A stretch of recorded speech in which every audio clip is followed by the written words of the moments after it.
outstanding again here tonight. I don't know how you take him off the field no matter how the foot is for Kyler Murray. Yeah, I agree with that, Joe, and I don't think they will. I don't think you can, quite honestly, because it wasn't like they were playing good offensively while Kyler Murray was playing. Their best football has been the last 3 games. Granted, they lost the previous 2, but with this win, this is big. I don't know how you then send Jacoby Brissett to the bench. Will Kyler still be your starting quarterback when he returns? Yeah, nothing's changed on that. That's how I feel. Really, Coach Gannon? Nothing's changed after yesterday. After you snap a 5-game losing streak and Brissett throws for 261 yards. I don't know. There's definitely a predicament, though. We heard Troy Aikman and Joe Buck obviously say, I don't know how you move away from Jacoby Brissett after now he goes 1-0. It's the first time ever playing against the Dallas Cowboys.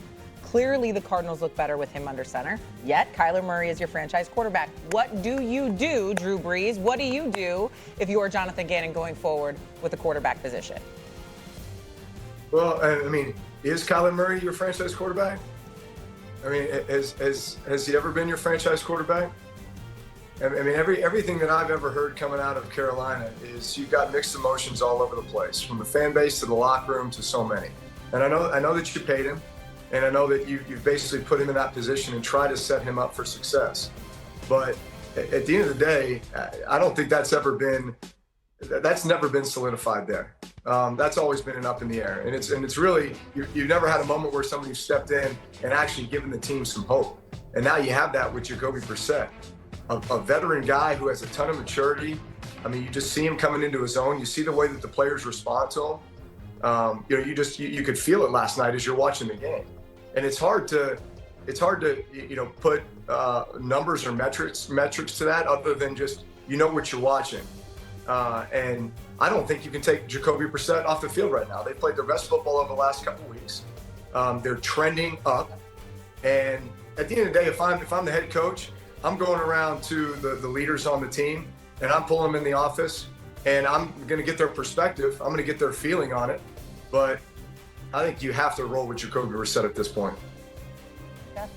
I understand where Drew is headed with it, and I get it. Like, has Kyler ever been? I would tell you there's the game of football and there's the business of football. And I think the business of football is going to put Kyler back in that starting role, right? Is that you go get guys like Jacoby Brissett to come in and give you 3 or 4 games where you stay competitive, right? So he's 1-2. They beat the Cowboys, who got the second worst defense in the league. They put up some good points. They played a tough game against the Packers, a tough game against the Colts, where they moved the ball. They are definitely better, like offensively, number-wise statistics, with him being at that position. But when you made the investment the Cardinals have made into Kyler Murray, it would be this is a massive move, because if you bench him or you stay with Jacoby Brissett when he's 100%, you're going to have to cut him. This is not going to be a guy you're not going to make your backup, right? And you can't trade him because of his contract. Otherwise, you're going to have all kinds of issues, right? And so so the business of football tells me Kyler Murray is going to be a starter, whether we like it or not, whether Jacoby Brissett has played his way into a position. And listen, from a guy who came from an undrafted rookie free agent, I can let you know, football ain't fair. And they play a lot of guys ahead of you that you got to go beat out. And this one in particular at this position, and Drew knows it better than everybody else, when you put that much money into a guy, you better have a hard sell to ownership that we're moving on for this guy permanently. Because if you bench him, then that's where you're going to have to go. It's not going to go quietly into the night. Yeah, I don't feel like Kyler. I don't know Kyler at all, but I wouldn't feel like he's going to be the guy that's just super quiet about getting benched for an injury. And that's just my take on the business versus the game. Stephen A? Well, he's not going to be super quiet. He's definitely not going to be happy. He's probably going to want out.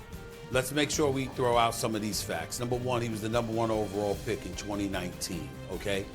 He hasn't had a winning season as a starter since his second Pro Bowl year in 2021, okay? And the coach, Jonathan Gannon, didn't arrive until 2023 along with the GM. So loyalty doesn't apply here. Those guys came 4 years after Kyler Murray was drafted number 1. They don't owe him anything. They're trying to win. So they don't owe him anything. We got to get that out the way. Secondly, when we look at the comparisons between him and Jacoby Brissett, clearly Jacoby Brissett has been far more productive right now when you compare 357 and 288, 287 in passing yards to 192, 25.7 points per game to 20.6 points per game, right? So now here's where it gets tricky and the business element comes into play, as you pointed out, Jeff. Kyler Murray is in the second year of an extension where he's receiving an annual salary of $46.1 million, okay? Second year of a massive 5-year contract extension.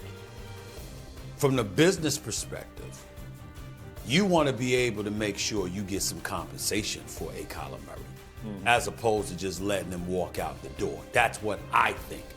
So, if that's what your ultimate business move is, let's make sure we get some equitable compensation for his services, because there's some things we could get for Kyler Murray out there, because a lot of teams could use a quarterback like Kyler Murray. Let's be very, very clear about that.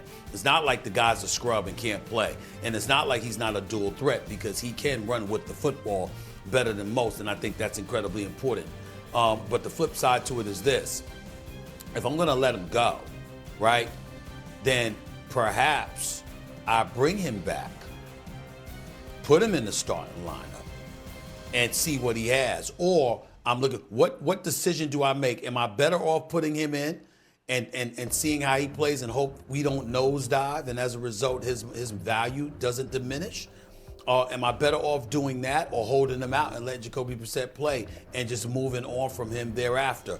Because if you do that, what kind of effect is that going to have on the marketability? If you've already benched him and said you don't want him, and Jacoby Brissett is our new quarterback for the future, for this year and the future, how's that going to help you when you're trying to make a deal to get something for Kyler Murray?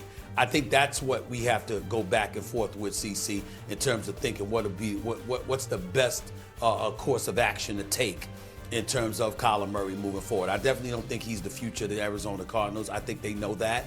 But it's about trying to get some compensation for him. Yeah, well, playing him and the team continuing to lose versus benching him and seeing what happens, I think those are two bad choices that this regime is faced with. But the reality is this. The product on the field is better. Yeah. And the head coach is in a position where he got to win games to save his damn job. Jacoby Brissett makes this offense better. They're averaging a touchdown more per game. They're averaging 80 yards more passing per game, 70 more total yards per game. And you know what? When we start talking about the return on investment, how about Trey McBride, who you made the second highest paid tight end in the sport? How does he look with Jacoby Brissett as your quarterback versus Kyler Murray? Or what about Marvin Harrison Jr.? How does he look? Top 5 pick from a year ago. How does he look with Jacoby Brissett as your quarterback versus Kyler Murray? That might be the biggest indictment on Kyler Murray, what those two pass catchers look like with a different signal caller. Last night, on the first 2 drives, Jacoby Brissett 5 of 7 targeting Marvin Harrison Jr., 4 first downs and a touchdown where he put Deron Bland in the spin cycle. The throw that Jacoby Brissett made to Michael Wilson coming out of halftime on the deep dig, I can't tell you the last time I saw Kyler Murray make a throw like that. Right. It does. The evolution of the passing game, the offense as a whole is different. Even though I'll acknowledge Kyler Murray is a more dynamic player, the offense is more dynamic with Jacoby Brissett as their quarterback, which is why I think they should stay with Jacoby as their starter for the rest of the season if they're trying to win football games. The problem is you don't have a lot of time to tinker with this decision because you have to go to Seattle next weekend and face the Seahawks, who are blowing people out of the water at this point and could embarrass you, okay? So you don't have time to be like, maybe we should throw in a Kyler Murray. Maybe we should stick with Jacoby Brissett.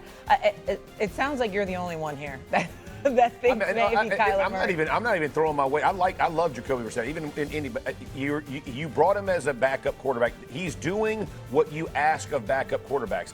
Unfortunately for Kyler Murray, is the numbers are better. They're playing hot. But I'm just going to tell you from a guy who's been in the locker room my whole life. Like, the backup quarterback's always the favorite guy in the locker room, right? But if they slide, right, they go to Seattle and they lose and they back up with another. He's lost 4 of 5, right? Like, all of a sudden the dynamic changes.